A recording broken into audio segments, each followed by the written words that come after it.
I'm going to be answering WASSCE 2019 English Language Objective Past Question 22, and it is under section 3. Now the instruction given to us is that we are given a sentence and our options, which are possible interpretations, and we are to find the most appropriate for each sentence.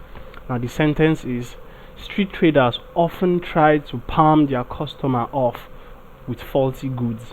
This means that street traders A. trick customers into buying faulty goods, B. assist customers in choosing perfect items, C. ask a lot of money for faulty goods, D. are ready to swap faulty items for good ones.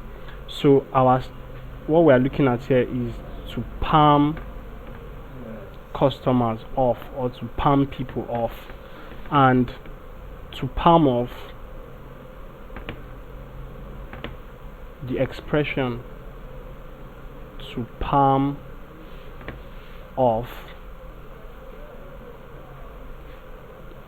means to trick.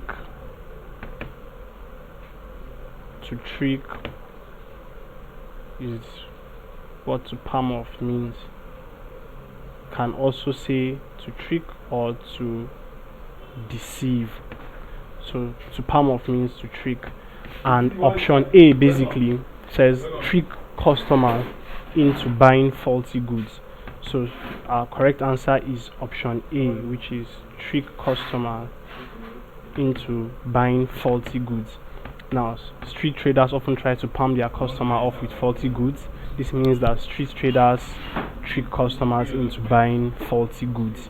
Option A, our answer. So please subscribe to this YouTube channel for more videos and for more past questions and answers. Thank you.